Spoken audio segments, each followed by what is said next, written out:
Kamakoti originals நேயர்களுக்கு இந்த குரியகோஸ் ரங்காவின் சிரம் தாழ்ந்த வணக்கங்கள். இன்றைக்கி நம்ம பேச போகிற டாபிக் மார்ஜால சாபம்.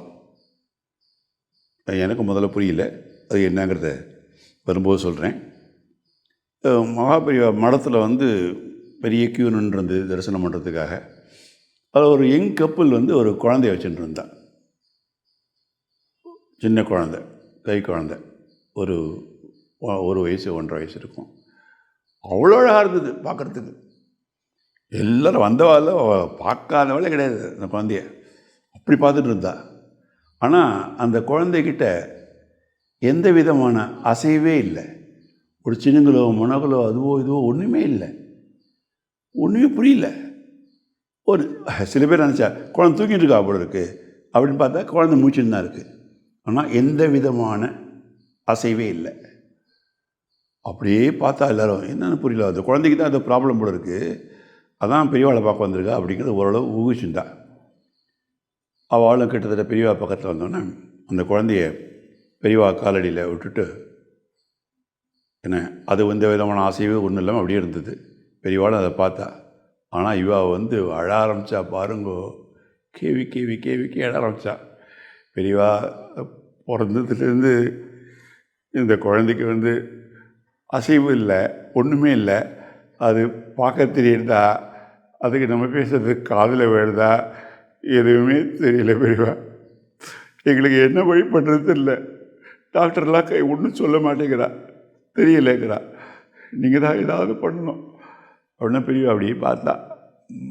பார்த்துட்டு அனுபவத்தன்று கூப்பிட்டு, இந்த பூஜை பண்ண புஷ்பத்தில் ஒரு நந்தியாவட்ட ஒரு பூவை எடுத்துக்கோ, அப்படியே ஒரு டம்ளரில் பசும்பால் எடுத்துன்னு வா அப்படின்னா அந்த அணுகுத்தொன்று கொண்டா. அந்த நந்தியாவட்ட பூவால் அந்த பசும்பாலில் துவச்சி இந்த குழந்தை உடம்பு முழுக்க ஃபுல்லாக தடவை நான் பெரியவா தடை முடிச்சு ஏதோ அதிசயம் நடக்க போடுது அப்படின்னு சொல்லிட்டு இப்போ சுற்றி இருக்கிறவங்க எல்லோரும் பார்த்துட்டு இருந்தா. பெரியவா ஒன்றும் சொல்ல, ஒன்று பண்ணு, குழந்தைய தூக்கிட்டு மாயூரம் கோயிலில் போயிட்டு தட்சிணாமூர்த்தி சன்னதி முன்னாடி குழந்தைய படுக்க போடு, என்ன உடனே போ அப்படின்னா. குழந்தைய தூக்கிட்டு விறுவிறுன்னு மாயவரத்துக்கு போனான். மாயவரத்துக்கு போயிட்டு மாயூரார் கோயிலில் போய் எல்லா சுவாமியும் தரிசனம் பண்ணிவிட்டு இதில் இருக்கிற தட்சிணாமூர்த்தி கோயில் முன்னாடி துண்டை போட்டு குழந்தைய விட்டா. அதுக்கு முன்னாடி அங்கே இருக்கிற ஆளுக்கெல்லாம் தெரிஞ்சு போச்சு. பெரியவா சொல்லி தான் ஏதோ சங்கல்பத்தில் வந்திருக்கா, இங்கே ஏதோ அதிசயம் நடக்க போடுன்னு சொல்லிட்டு ஏகப்பட்ட கும்பல் கூட்டிடுது.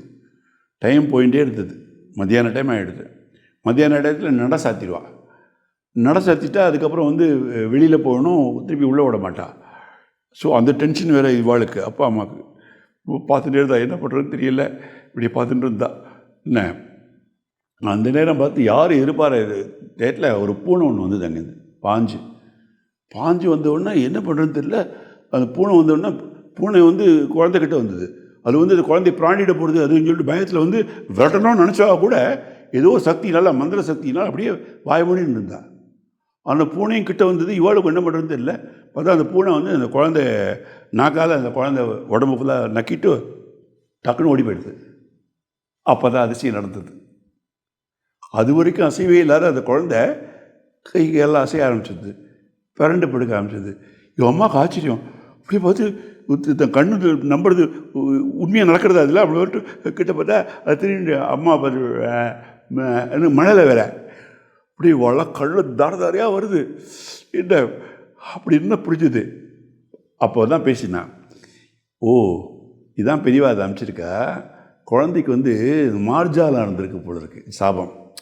மார்ஜால சாபங்கிறது பூனையினுடைய சாபம்.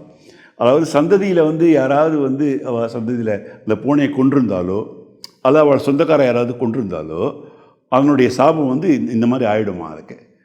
அதுக்கு நிவர்த்தனம் பெரியவா அமைச்சிருக்கா. அதனால தான் அப்படிங்கிறது பூனையை மன்னிச்சிட்ட மாதிரி அர்த்தம் போடுறதுக்கு இதுக்கு அப்படிங்கிறத யாராவது இதில் கும்பலில் ஒருத்தர் பேசியிருந்தா. அதுதான் ஆச்சரியம். பெரியவாளுக்கு இப்படி இந்த பூனை சாபம் தான் இந்த குழந்தைக்கு இருக்குதுன்னு தெரிஞ்சுட்டு இப்படி விதமாக நினச்சா. அதை விட நந்தியாவட்டதுனால அந்த உடம்பு முழுக்க பாலத்தடவினா பூனை நக்கும், அது மூலியம் சாப போகும் அப்படின்னு தெரிஞ்சுட்டு கரெக்டாக அமைச்சிருந்த அது உண்மையான தீர்க்கதரிசி இல்லையா பெரியவா?